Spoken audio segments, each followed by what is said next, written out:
The auctioneer dropped the gavel at $40, and the loudest man in the barn laughed at him in front of the whole crowd. Harlan Voss did not laugh back. He just lowered his hand, the bid already his, and looked at what he had bought, a tall, dead penny arcade fortune-teller machine standing alone at the end of the lot. Near 8 feet of dark oak cabinet with a sheet of cracked glass across the front, and behind the glass a life-size fortune-teller figure slumped sideways in her chair, the painted face gone gray with dust. One carved hand still half raised over a fan of faded cards as if she had stopped mid-sentence 50 years ago and never finished. A machine the estate had hauled out of a back shed that morning, that 40-odd bidders had walked past and waved off as a busted carnival prop, and that Harlan Voss had just paid $40 to own, glass, figure, and all. It was a bright, hot Saturday morning, the kind of clear day that makes a gravel yard shimmer at a farm and estate auction held in and around an old hay barn at the edge of a mid-sized county town. Harlan was 71 years old, lean and a little stooped through the shoulders from a lifetime of close work, with a deeply lined face burned brown by the weather. Short white hair under a flat tweed cap, white stubble, and pale, steady eyes that did not move fast. His hands were broad and thick at the knuckle, scarred along the fingers, and stained dark in the creases. A mechanic's hands, hands that had been inside the works of coin pianos and arcade machines and music boxes for 50 years. Harlan had been an arcade mechanic his whole working life, the man they sent for when a nickel machine quit, who could open up a cabinet full of cams and cranks and bellows and find the one broken thing in a forest of moving parts, until the arcades closed one by one and the work quietly dried up and let men like him go. The man who laughed was Cyrus Featherton, who ran the biggest antiques and flip operation in 3 counties, a heavy-set man of about 53 in a loud green-checked sport coat, his face clean-shaven and ruddy, a thick gold ring on one hand and a phone always in the other. $40, Cyrus said, loud so the whole barn could hear it. $40 for a dead dummy behind broke glass. Old-timer, I had my eye on her too. No movement, no music, no nothing. That thing hasn't told a fortune since before you and I had hair. You can't fix her. Nobody can fix her. The works are 40 years rusted shut. You didn't buy a machine. You bought a coffin with a doll in it, and you paid $40 for the hauling. He coined the name right there, loud enough to carry the dead fortune-teller, and it stuck for the rest of that month. The crowd laughed because Cyrus laughed, the way a crowd does. Harlan stood through it without a change in his face, his thumbs hooked in his belt, and let the laughter pass, the way weather passes a man who has decided to stand in it. Now, if you have ever watched a quiet, capable man get talked over by a loud one, if you have ever known somebody whose skill the world used when it was stuck and forgot the rest of the time, then you already understand what this channel is about, and you might take a second to subscribe, because the people who stay for stories like Harlan's are exactly who Iron Hook Stories was built for. Harlan said nothing. He had learned a long time ago that work does not answer to noise. What none of them knew, what Cyrus Featherton could not have known, grinning behind his phone, was that Harlan had spent his one slow walk past that cabinet with his whole trade awake in him. The crowd saw a dusty doll behind cracked glass. Harlan saw the cabinet. He saw the way the oak was joined at the corners, pinned and fitted by a hand that cared, not nailed up like a Midway booth. He saw, low on the side panel under 50 years of grime, the ghost of a stamped brass plate where a maker had signed his work. And he saw, through the cracked glass, that the slumped figure's face had been carved and painted from life. Not the blank pretty mask the carnival outfits turned out by the gross, but a particular woman, a real one, with a real woman's tired kindness set into the wood. The rest of them were pricing the glass by the square foot. Harlan had spent 50 years with his hands inside machines built by men long dead, and he knew the difference between something made for a midway and something made by a man who loved both the work and the woman it was modeled on, and what Harlan found when he opened that cabinet that night would change how a whole town remembered a man it had never even heard of. Harlan had come up hard. He went to work at 16 for an old arcade operator down on the pier, and across the years he made himself into a mechanic of the rare kind, the one a man called when a coin piano went silent or a mechanical fortune-teller froze mid-card, who could read the logic of cams and linkages the way other men read a page. His wife Della had died after a long illness, and they had buried no children. And after Della was gone, he lived alone above his shuttered shop with his tools and his quiet. The town had a use for his hands and no use at all for his opinion. He knew that. He bid on the machine anyway. He bid because he could read it. A machine like that is the record of a whole life set down in oak and brass and wire. And a man who pins his joints and signs his plate and carves a face from a living woman is a man who cared how a thing was made. The crowd had seen a dead doll. Harlan had seen the carefulness, and carefulness, in his long experience, was never wasted on junk. Harlan could not yet have told you whose hands had built it. But a man does not stay 50 years in a trade by ignoring what his own eyes tell him plain. If you've made it this far into Harlan's story, hit subscribe, because what happens next is the part I've been waiting to tell you. He let them sell the rest of the estate first. The furniture and the tools and the boxed-up dishes knocked down to the dealers while Harlan waited at the end of the lot. When the auctioneer finally came to the tall, dark cabinet at the back and called for a bid, Cyrus glanced at it, called out his joke about the coffin with the doll, and not one other hand went up. Harlan raised one finger, and the gavel came down at 40. He paid in cash at the barn door, signed the slip, and arranged to bring his truck around at the end of the day, because the auction rules gave a man until dark to load what he had bought.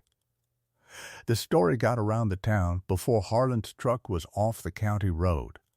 By Monday, people who had not spoken 20 words to him in years stopped him outside the feed store to ask, grinning, how his dead girlfriend was settling in. Merle Tarbox, who ran the hardware, said it plainer than the rest, that there was nothing to a busted arcade prop but rotten bellows and rusted iron and a long afternoon hauling it to the dump. Harlan was buying a tin of fine oil and a packet of clean rag and did not look up. "We'll see," he said, and that was the whole of his answer. He had spent 50 years learning that a thing is either made true or it isn't, and the noise a crowd makes has nothing to do with which. But Harlan did not open the cabinet in the heat of the day, with the dealer's truck still in the yard and Cyrus holding court by the barn. He waited until the place had emptied out, and he had the machine home standing tall in the middle of his shop floor, and he went at it alone that night under a single work lamp. After the street had gone quiet and the windows up the block had gone dark. The cabinet was locked, a small old brass lock set into the lower door, and rather than force it, he picked it slow and careful, the way you open a thing somebody else closed with care. And when the little door swung back, the smell that came out was dust and old varnish and machine oil gone thick, not the sour smell of rot, but the smell of a workshop closed up a long time. down at the diner they were still asking if he'd gotten his doll to talk yet. Harlan set his lamp on the bench and stood a moment in front of the open cabinet, reading it the way he would read a dead machine before the first turn of a screw. The machine had its own long, sad history, and the town had let it go to dust with never once asking after it. It ran all the way back to the man whose whole life was sealed inside that oak, a quiet arcade builder named Emery Cald, who had owned a little amusement works in that county 60 years before, and had designed and built coin machines and music boxes and automata by hand, one at a time, and signed each with a small, stamped brass plate. He had built fortune tellers and mechanical bands and laughing figures for piers and arcades up and down the coast, and he had built them better than anyone. And then the cheap stamped-out machines came in from the big factories and undercut him, and his little works failed, and he closed the doors and was forgotten so completely that not one person in that town could have told you his name. What none of the town ever asked was what becomes of a man's life's work, and the one machine he could never sell when the man who made them dies with nobody left to remember. The answer had been standing in a back shed the whole time, slumped behind cracked glass in a $40 cabinet nobody wanted to open. Harlan started with the works, because a careful man works in order, and the inside of that cabinet told him whose machine it was before he ever found the letters. The mechanism was filthy and seized, but it was beautiful, a clockwork of cams and bellows and linkages laid out with the logic of a man who thought in motion, every lever filed and fitted, nothing wasted. It was the kind of work a man could not buy and could not fake. It could only be built by somebody who had given his whole life to it. Harlan had opened 1,000 machines, and he had never once opened one made with this much care. And there, screwed to the inside of the back panel, where only the man who serviced it would ever look, was the brass maker's plate, and Harlan wiped it clean with his thumb and held the lamp close and read it and went very still. It gave the builder's name and the name of his little works, and below that, stamped deep and proud, 2 words and a number that stopped Harlan's breath, a model name, and under it, no, 1, the first one. The prototype. The machine the man had built first and kept for himself, the one he would never sell. Harlan had been in the trade long enough to know what that number meant to a collector. That of all the machines a vanished maker ever turned out, the one he signed No. 1 and never let go was the one the world would never see twice. But the plate was only the start of it. Cleaning out the base of the cabinet, clearing 50 years of dust from the floor of the works, Harlan's fingers found a seam in the wood that was not a joint, a narrow drawer, fitted so close it disappeared. Built into the bottom of the cabinet where no buyer and no repairman would ever think to look. He worked it open with the patience the maker must have built it to demand, and inside, wrapped in oilcloth gone soft to skin, was a tin cylinder, and inside the cylinder a tight roll of letters tied with a faded ribbon. Harlan sat down on his stool under the work lamp and untied the ribbon as carefully as if the man who knotted it were still in the room. They were love letters, a whole courtship of them, in a fine slanting hand written across one long-ago year by Emery Cald to a woman named Lenore, and folded in among them a small brown photograph of her. And Harlan held it up beside the figure behind the glass and felt the back of his neck go cold, because they were the same face. The carved face slumped in that chair, the tired kindness set into the painted wood, was her.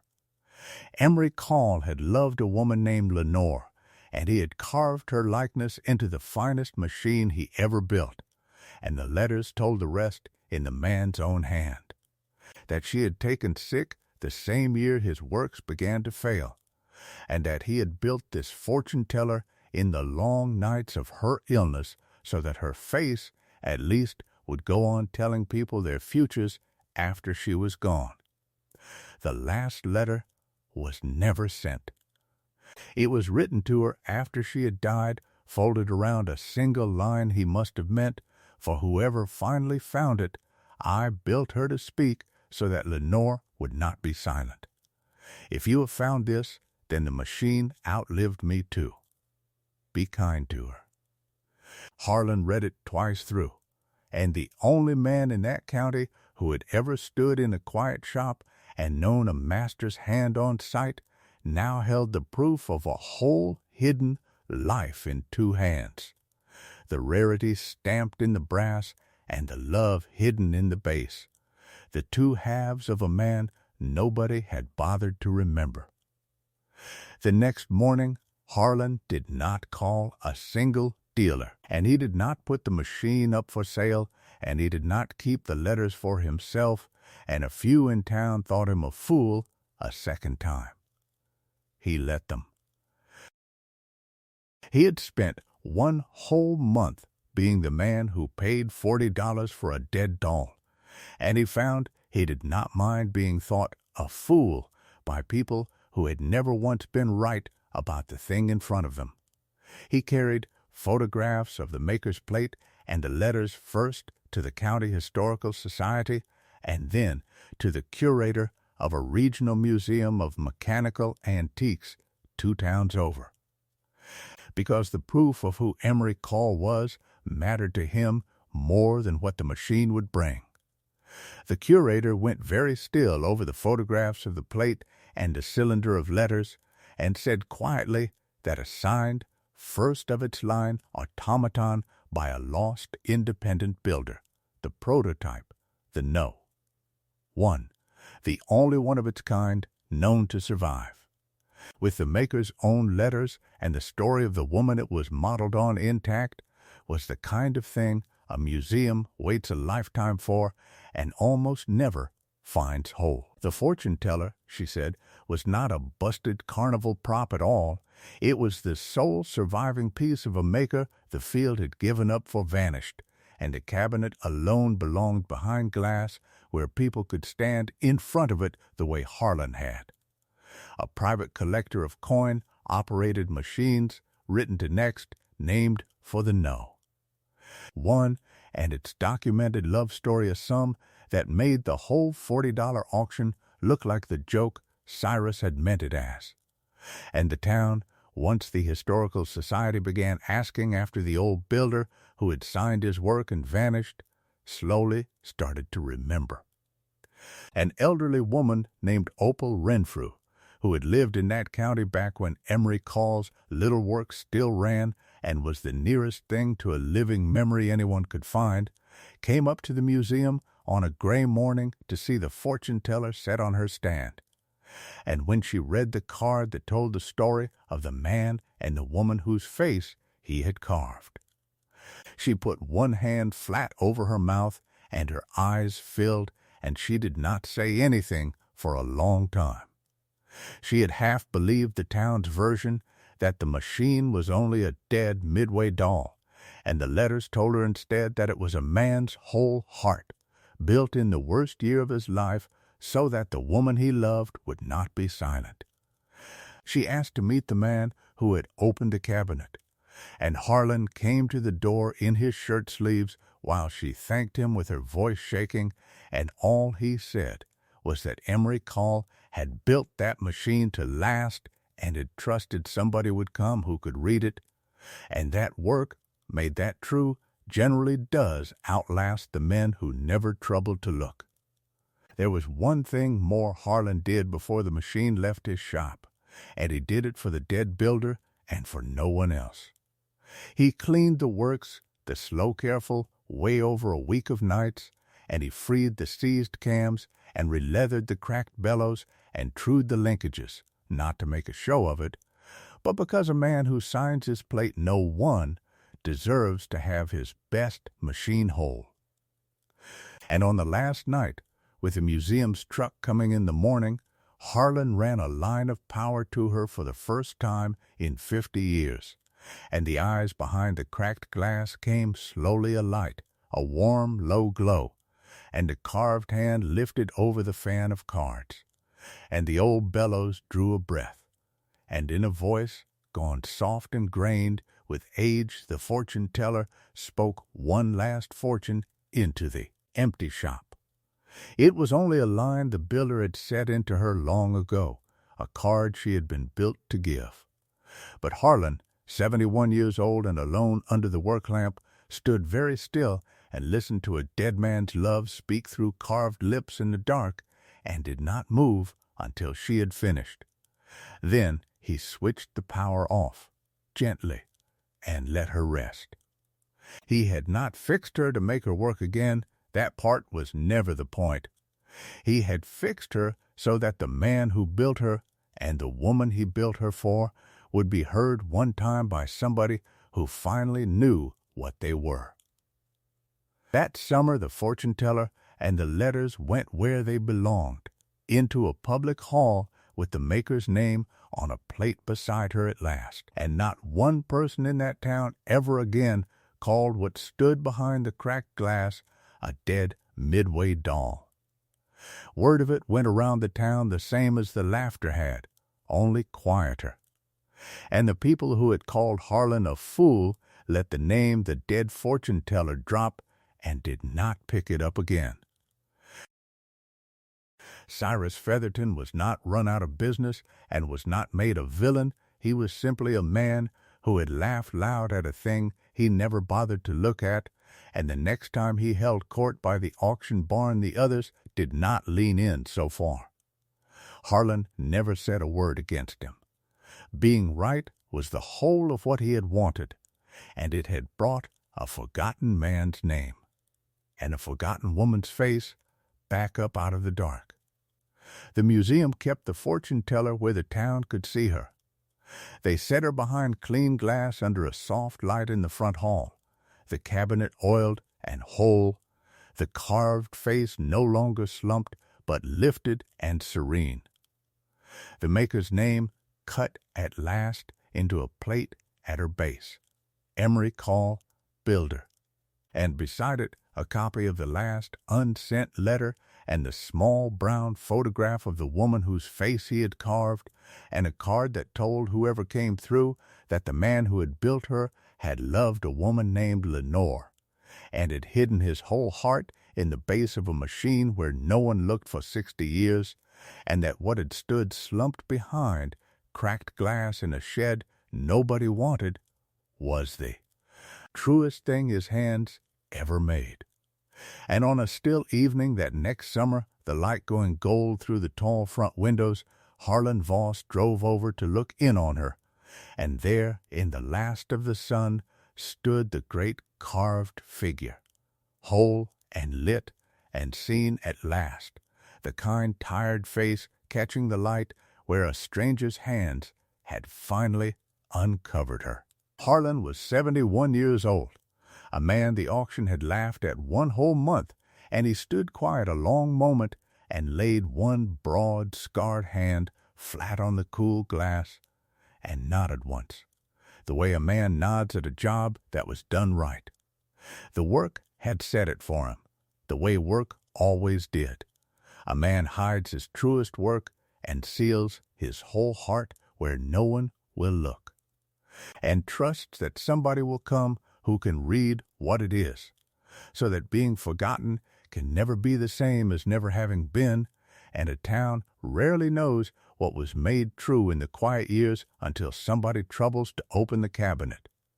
So I'll leave it to you, was Harlan Voss right to give the machine and every dollar of it to a museum and a stranger's memory without keeping a cent for himself?